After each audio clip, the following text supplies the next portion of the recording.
Japan. I'm coming back to you. There in old Japan, you'll make my dreams come And welcome back to the Nihon No Madoguchi Podcast with your host, Domo, and Marty, what's up? What's up? Long time no see, Domo. How are you doing? long time no see indeed. Yeah, it's been about 2 weeks or a week, I guess. Two 2 weeks, weeks? 2 weeks. Yeah, I've been good. Yeah, I've been good. How about yourself? I'm been fine as well. I have some updates, some news, probably people that listen to this podcast don't really care about where we live and everything, but yeah, I will be moving to Paris. I was in Nice, in south of France, for I don't know if it is a complimentary or is it a good thing? Not sure. But that's what destiny reserved me. So I will be moving in September. I will be in Paris. So you will see different house, different shaping. Probably the tenjo. The how do you say tenjo in English? The ceiling. The ceiling. The ceiling is gonna be way smaller. I mean, in south of France, the ceiling is very high. In Paris, I came to learn that they are not as high as the south of France. No idea why, but yeah, you will see some changes after the summer holidays. But tanoshimi, tanoshimi. But other than that, not much on the plate at the moment. Tomo, how is it going? Um, well, for me, if we're talking about changes and updates, so you guys may know, right? I'm working on the JET program as a CIR, and a lot of my job relates to translation and interpreting. But recently, I mean, and after the JET program, I've been thinking about going into that field work, finding translation work Right. out here. I've done some classes and stuff like that to help me make that step, take that step into that world. But recently, and Marty, this might be news to you because Oh, it just happened this week. right. uh, I've been like I think Marty, that I enjoy teaching. I like to Yes, teach. yes. And I've mentioned to you, like, I do want to do a teaching job, but Yeah, yeah, I remember I that. don't know what capacity that would be. Most native English speakers in Japan teach English. Right. Become English teachers, AOTs, or something like that. My English is not that great. I'm not gonna lie to you. I'm a native English speaker, yes, but if you ask me what a predicate is, You have no uh, idea. I might be hard pressed to answer. Yeah, Mhm. I've learned what it is recently because I've decided to pivot a little bit from focusing completely on the translating side and finding work in translation and trying to get a certificate uh, in Namtiu Kana. I'm trying to become a Japanese teacher who teaches Japanese to foreign people in Japan. Excellent. That's a great news. Uh, and Great idea. yeah, and it's quite what's there's not enough teachers apparently. They're like short staffed in this in terms of like teachers who can teach. Right. I actually teach Japanese to foreigners in Japan.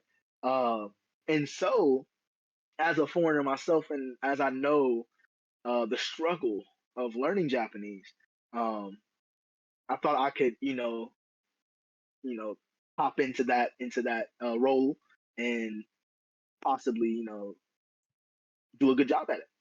I don't know if I would be able to, but that's something that I've been thinking about. Right. And just 1 second, Oh, oh, oh. uh, um, I bought a book to help Nice. with this Nihongo Kyoiku Ah, Noryoku Kente Shiken. So this is the name of a test uh, that they offer for people who want to teach, right. Japanese to foreigners. But this year, I think literally from this year, they've made another test, Mm, uh, which is now, what do you want to call it? It's nationally You'll be nationally recognized as a Japanese teacher if you right. pass that test. Mm, This current test is just one, like, okay, you have the certificate, but it doesn't, like, some people, like, if you try to apply with just that certificate, they'll be like, oh, okay, it shows that you passed the test and you know how to teach. right. But some people might not really look at the certificate as proof that you are a Mm, good teacher. right. Whereas this new shiken. It's a koka shiken. Mhm. So it's run by the government. Right. If you pass this, you will be officially certified as a teacher. Excellent. So that's what I'm aiming for now. And Marty, you know Japanese, Oh and yeah. you know how long it takes Yeah, I know. to study Japanese. This book is thick. Mm. It's like 600 pages, and this is the The the kihon basics. chishiki that you need to know, I the may basics. I may have, if you give me just 1 second, I may have a similar book that may help you in this.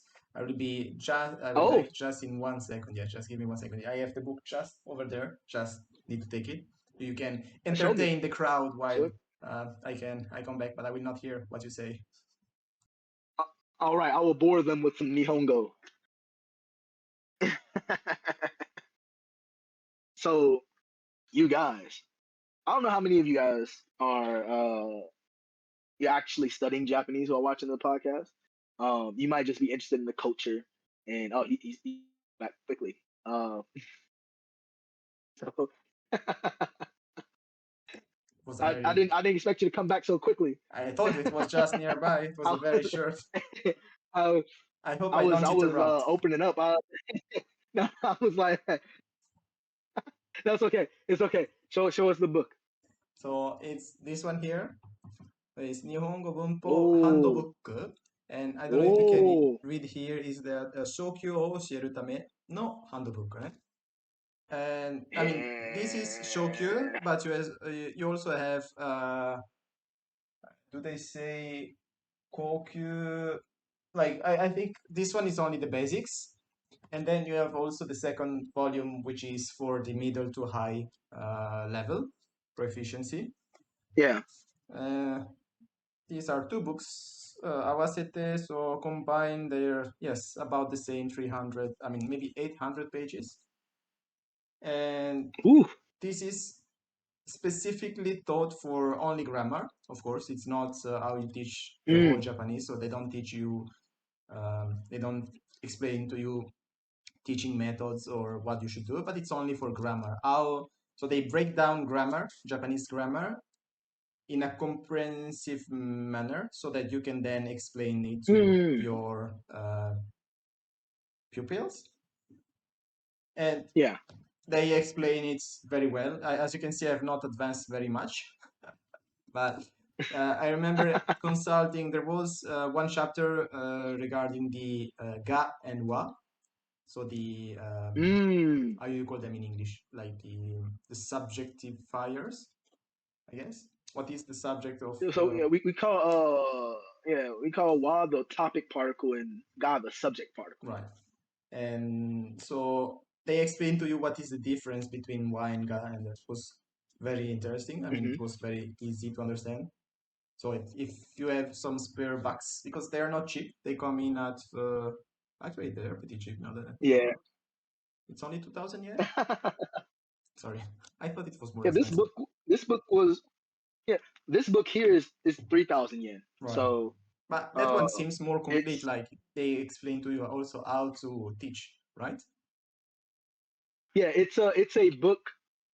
So the Japanese grammar like portion of this book is the first 200 pages Oh, I see. because you need to know Japanese. You need to know the grammar. You need Right. to know uh, how to teach it, Mm. but rather not how to teach it, but how students may confuse certain aspects like wa and ga Right. or te iru and te aru. Right, different tenses, different conjugations, the causative and the passive, and how the passive can be used as in keigo as well. Like there's a bunch of little different things that Right. you need to know, and how you can explain those clearly and in a way that doesn't confuse the learner. Hmm. Uh, and so I've been literally, like you said, the Wanga. It was probably like a week ago, maybe not even that far back. I reached the Wanga part because there was like a particle like chapter, Right. and it teaches you all the particles, what they do, and this and that and the other. And they have wa and ga, and they break it down into like they give you examples. This book is actually really good. Like it's kind of similar to what you were saying. It breaks it down very well. That makes it Right. easy for you to understand. So it makes it easier for you to teach it Mm. to other people. I also think one of the challenges of being not a challenge, but something that you also have to be mindful of is that when you are teaching Japanese as much as any other foreign language, is that you don't only need to convey the language and the grammar, you also have to convey the culture, you know. Like, and sometimes these Mm, kind of insights can be lacking from the books. Like the books, they give you only the language tool, but the cultural tools, like the ability to use this language in the correct mm. context is also very important to master. And speaking about like using language in the proper culture, Domo, have you ever experienced the word nominication yourself?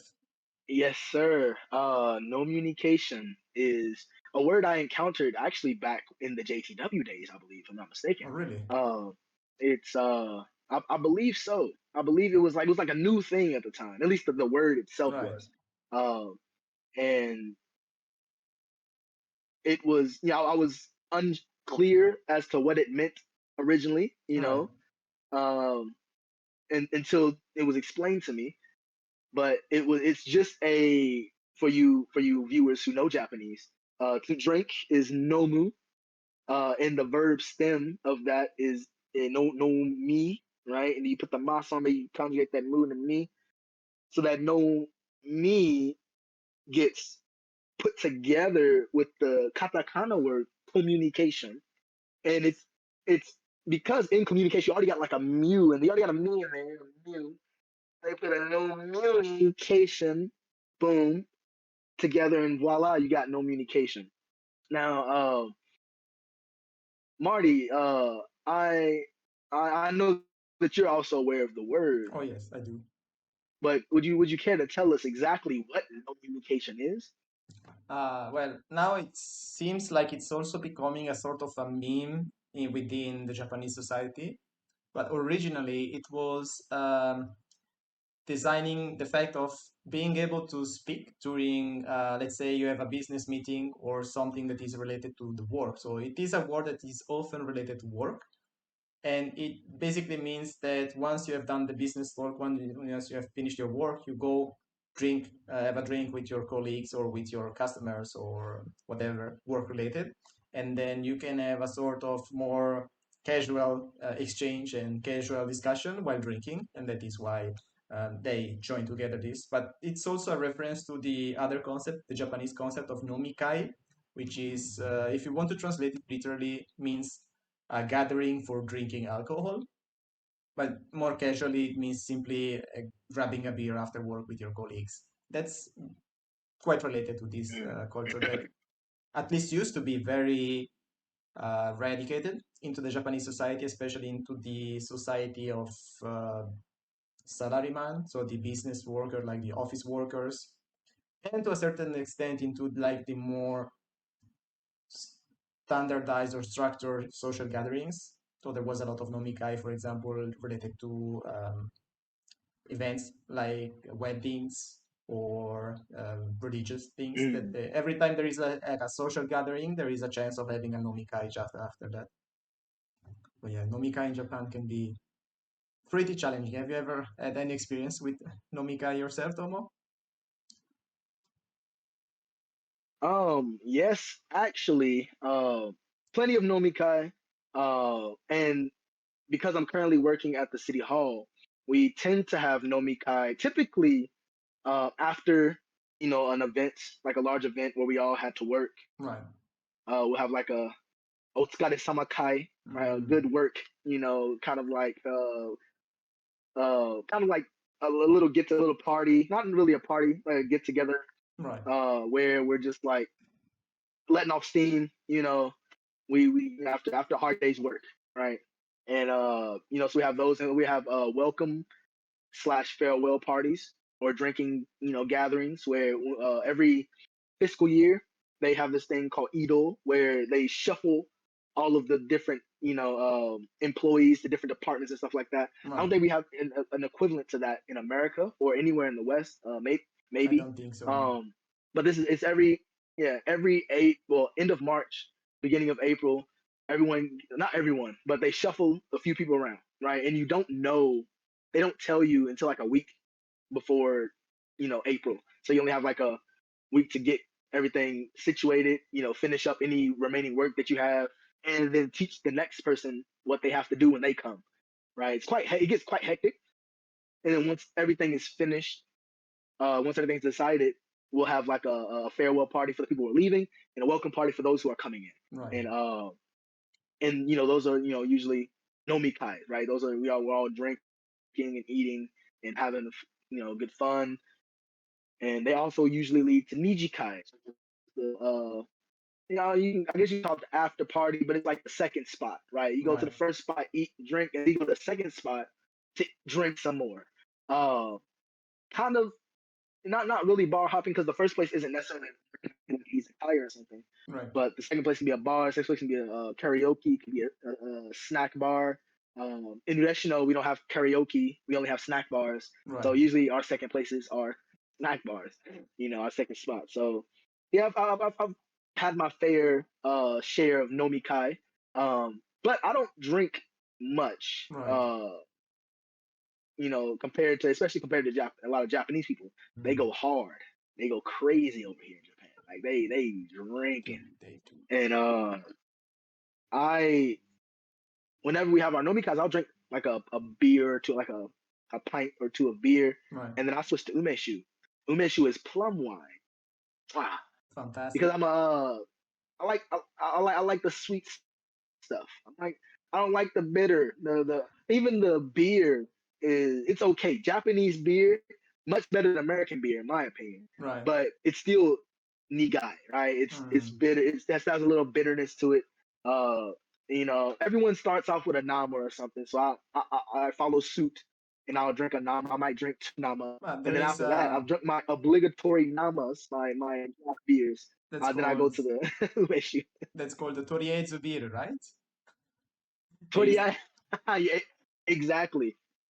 When Toriai is a nama. you go to Torima the nama. you go to the izakaya, so it's like a kind of a restaurant. It's not a proper restaurant. It's more like in between a snacking and a restaurant. And when you just arrive, then you don't know what is on the menu. You have to decide. Usually there is a common say "Torieizu beer." Just to begin, just bring us a beer while we check the menu or stuff like that. It's a very funny wording. That is a perfect example of what Marty was talking about. When we were talking about teaching Japanese Right. to foreigners, the intertwining of language and culture. Like there is a phrase that you say, just to show that okay, we don't know what we want yet. We're gonna look through the menu, but just bring us a beer during the meantime. And everyone, no, I can't say everyone, but a lot of people do this. It's quite ingrained. That's what that's nama, right? Very We common. don't know yet. No, just give me a nama, and then we might change it up from there. But just give me the beer for now. How about you, Marty? How have you experienced any nomikai in your day? I did, but always out of my volition. So it was always something that I was keen to do because apparently I never experienced it because I never really worked for a Japanese company like a full-time hired person. Mm, So I like this. I lack this experience. Some people, I see. to a lesser degree, foreigners, I think, but some Japanese people usually critique the culture of having nomikai because they feel forced to attend this like Mm, they feel like it is mandatory, although it's not mandatory as per the company rules, but some people may feel forced to I mean, if you want a promotion, if you want to go get well with your colleagues and with your superiors, you have to go to the nomikai.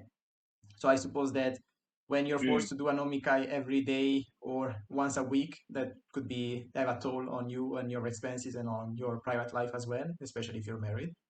So with that aside, which is I acknowledge that is the culture of nomikai can be problematic in Japan, depending on the company you're working for. I personally have always enjoyed nomikai, but most of the nomikai that I did were during my student times when I was a student in university. Mm, So probably the flavor of this nomikai is different from like professional nomikai. So I don't have much experience as a worker. So as a proper shakaijin. So yeah, yeah. shakaijin means a person that is fitting into the society. So like since I've paid my taxes, I've been paying my taxes. I have not joined a proper nomikai. But once in a while, I think personally, I think it is a good thing that you can blow off steam with your colleagues outside of like the professional setting, Yeah, and you can know each other better. But if it becomes a daily thing, then maybe might be too much, especially for young people. of course. Yeah, yeah, yeah. Moderation in all Mm. things, right? Yes. Um, right. They say in Buddhism they have the middle path, right? Don't do too much or too little of anything. Walk the middle path. Yeah. Um, my experiences with my colleagues here at the city hall with the nomikai, because we do them so infrequently. Right. Uh, because it's usually like after events, maybe if then it's not after every event. And for Kangekai and Sobetsukai, right, the farewell and welcome parties, it's it's quite enjoyable. Like all of my coworkers in general, um, are nice people, great people. Even my supervisors, none of them, like haven't experienced any power tripping or Right. any sexual harassment. Even guys, can get sexually harassed. Ooh. They do. But uh, I mean, the closest you could say is like you know Japanese people coming and touching my belly, like, oh, you're getting fat, Domo, grabbing my meat, but my belly meat. Sorry, let Right. me fix Not that. the other one. but I don't particularly care about that. Yeah, I'm like, yeah, I'm getting, yeah, I'm taking for me, it's not that big of an issue. I know for some people it can be. They're touching you without your permission, and they're making fun of your body weight. So it can become an issue. Right. But for me, like my daily job, like going to the office, working, it's Mm. peaceful. Uh, they don't. There's no like overwork. There's no overtime. Mm. We go home on time. We have these nomikai, and we go out nomikai. Everyone lets loose. And this is one. This is another. This kind of like a segue that I wanted to take us in is Japanese people uh are very reserved and shy a lot of the time. Right. But once they get the alcohol in them, they become a totally different person. They do. It's astonishing. It's Uh, it's crazy to see. Uh, Especially people like when you say you're not that great at Japanese just yet, and you're speaking broken Japanese words and phrases, maybe connecting some sentences here and there. Uh, and but a lot of your conversation end up going back to English, right? You end up right. relying on English a lot. And a lot of job people, I'm sorry, no English, no, or like they've been studying it, most of their most of their school, lives, like time in school from like middle school onwards, maybe even elementary school. Right. Uh, and a lot of them can't speak it. That's fair. They're not. It's not what they're taught. They're taught to pass tests. But so they'll always say, I can't really speak English. But then get a little alcohol in them, They all try. they want to do is talk to you in English. And they'll try. They'll lose The face, the that facade. not wall, but like the facade, yeah. And whenever you drink, like your no inhibit those Yeah. those little things in your brain that are stopping you from doing things Mm. that you normally do, they get turned off. Which is why people start getting crazy. Right. Everything goes from no to yes. And Mm. so they're like, oh yeah, English, yeah, I can speak English. They can't speak English, but they're trying, They and try. that's the good thing. They become more emboldened Outgoing. to do things that they normally wouldn't do, outgoing. And it was quite interesting to see that. I was like, is this like when I first came to Japan and saw people in Tokyo Getting getting, hammered. oh man, it's crazy. Like, what is that one place Kabukicho. in Tokyo? No, obviously Kabukicho, but they no, it's not a place, it's a phenomenon. Everyone's like sleeping on the street. What do they call that? I don't It's like remember. something meltdown. I see what you mean. Like when you have people that Oh, are completely turned she off. Shibuya Meltdown, I think is what they call it, and But that refers to the foreigner it's people that have dealt with the strong zero phenomena, right? yeah, like if you go to Tokyo and just spend the night, just spend the whole night out having fun, whatever. When the morning comes, there's gonna be people all just laying out on the street, Zombies. like just alcohol. It and people, it happens so often that as you're walking past these people passed out on the street with alcohol in their hands or just sleeping, Right. there'll be people put water bottles next to them, so that when they wake up, They they can can drink. hydrate and That's kind. and and actually get home. It's I never knew that. I've never seen anything like it. That's crazy. I've never seen anything like it. I'm like, this is I Japan feel is like different. I feel like Japan on this side is way more permissive regarding to alcohol consumption and being intoxicated in public. Like in Yeah. France, if you're drunk outside, I mean, if it's 10 a.m. or 9 a.m. in the morning, maybe people will judge you badly even in Japan. I hope they do. Mm. But here in France, if you're publicly intoxicated to the point where you cannot walk straight or stuff late at night, people will judge you. Maybe not Yeah. directly, but there is a bad image of people not being able to do things properly because they have drunk too much. And it is also, Yeah. to a certain extent, it's also hypocritical because France is a very drunk society. Like the consumption of alcohol is crazy here Mm. in France. But let's critic to France aside. In Japan, they are way more permissive, so it's more normalized that people may be drunk after a Mm. certain hour, and there is less. I mean, depending on how much disruptive you become as well. If you're way too disruptive, then people will judge you badly. That is normal. But generally, if you're just tipsy or mildly drunk in the street, people won't look at you that badly.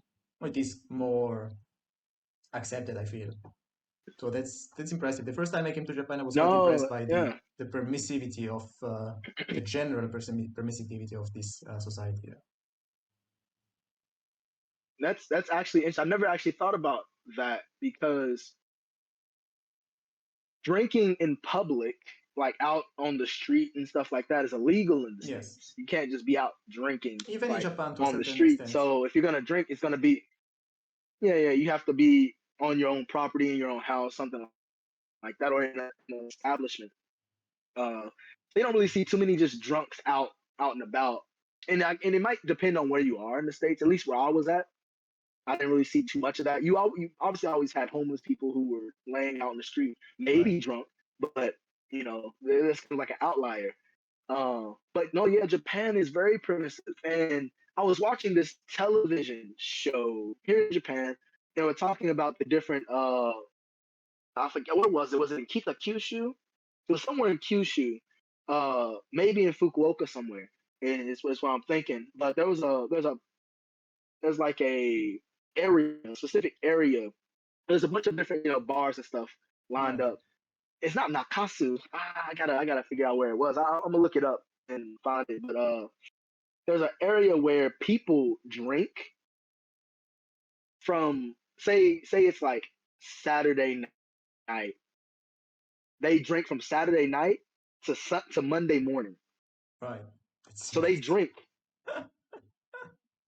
all of Saturday, all of Sunday, all the way to Monday. Wow. And in Japan they have all these like variety shows, and they have like Yeah. television crews going around doing interviews with people, and they go into these bars and they're like, when did you start drinking? He said, and it's like Sunday night. He said, I started drinking Saturday night. Okay, did you go home? It's like your second day drinking. No, I've just been drinking. He said he did fall asleep on the street, but when he woke up, he just started drinking again. I was No. like, oh, he's an alcoholic. Yeah, He you have said, a problem. I was like, oh no, and I didn't know it got that serious. I didn't know people were drinking out here like this, and I don't understand personally. I wanted to ask you, Marty, Right.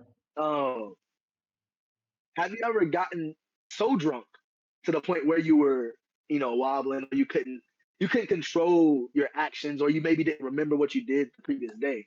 Like you maybe Uh, maybe not blackout drunk, but you were like so drunk, it's like I don't remember anything after this point, kind of thing. right, never, never.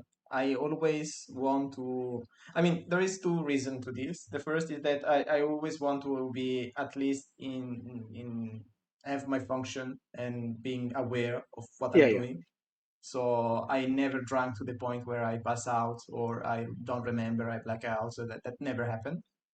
And also because I think my body cannot handle this much alcohol. So there is a certain extent where Mm. then it stops with the obvious consequence that you can imagine and we won't mention here. But I have like a limiter on my body. Then at some point the stuff cannot get in anymore. Also because I don't mess with super alcohol like drinks like vodka and stuff like this when I'm out. Yeah, yeah. When I go out, I never drink shots because my body cannot physically. Oh. Yeah, if I drink let's say I have a couple of beers, and then you make me drink a shot, Hmm. the shot goes down and then goes up again. But it's not because I'm drunk; it's because physically, I think there is something in my stomach that physically cannot accept this chunk of brute alcohol all in one go. I can drink vodka without any if I Oh, sip it, but if I do a shot, the way of drinking it is a no go for me. interesting. Yeah. And you know, I have you ever I blacked don't know out? if you yeah no, not blackout, but I know you probably remember the time that I remember I one. threw up all Yeah. over the tatami. Yeah, that was that was what's crazy is I knew I was at my limit, Right. and someone gave me more alcohol, Uh, and I was like, sure, why not? And then I continued to drink. It was not a good idea. yeah, drinking culture in Japan is crazy, but it's changing apparently. It used to be way more hardcore, like people used to. Maybe in Ureshino they're still lingering into the old traditions. Uh, let's say 20 years ago, it was way more hardcore, the consumption of alcohol and stuff, and also the time that they spent drinking and the frequency where they had nomikai. Whether right now young people tend to be less involved in this kind of activity. And that is also a generation gap Hmm. that is happening between the old generation and the newer generation, where the older generation they were raised and they were used to have all this social gathering for drinking alcohol, while the younger generation they don't belong to this mindset that it's not theirs, so they don't join these meetings, or even if they join they leave very early because of course they want to go back to their families or they want to drink this much. And I was when I was in Takachiho for my field study, I remember that were one of the issues that people were discussing about how tradition are getting lost is that since young people don't attend to these gatherings anymore, they are not as active in the social life of the village anymore. It's Mm. interesting how different approaches to alcohol are also shaping up how the direction of Japanese sociability and society in general is becoming. For the better or for the worse, I don't know. I mean, the fact that you need alcohol to make things smooth in a society is not a good indicator that everything is fine, but I'm no one to judge. That there was like an initiative by the Japanese government. There Uh, was. Japan's population is quite low, not as low as Korea, but it's low. It's to the point to where it's just they don't have a lot of you know immigrants coming in to Yeah. help replace some of these help help increase the Mm-hmm. population, and they have a lot of old people in Japan. Yeah. Not a lot of people having babies, so that doesn't really lead to a booming, growing population. And the government blamed it on the young people because they're not they don't go out and drink a lot like they Right. used to back in the middle. So the government made a they said A that campaign. young people, if they want to improve their population, we want to help get people out here doing the business. Right. They need to start drinking more. Uh, Mm. the government the government's official stance on population growth is to drink more Right. alcohol. We need Drink more alcohol and babies will be made. we need more shotgun marriages in Japan. They don't have enough shotgun marriages to replenish the population. It's That's not. what they're saying. It they're lacking. They're lacking, and like Marty said, I don't think it's a good sign that alcohol is your main is your answer to solve all of your problems. Population is on the decline. It's because these darn kids aren't drinking alcohol. God damn it, you know. So if your solution is to get people to drink more, I think we're going in a it's not the direction we need to be heading in. Again, Exactly. like Marty, I'm not a politician. I'm not any expert in any type of field. So my take my words with a grain of salt. Mm-mm. But I digress.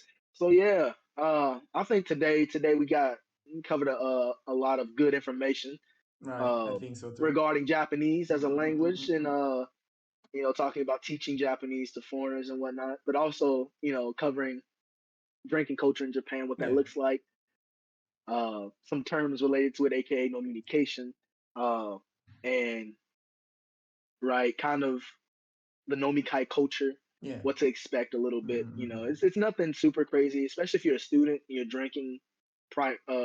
Primarily takes part with a lot of your foreign friends on campus and stuff like that. Yeah. You might not really get to experience the true.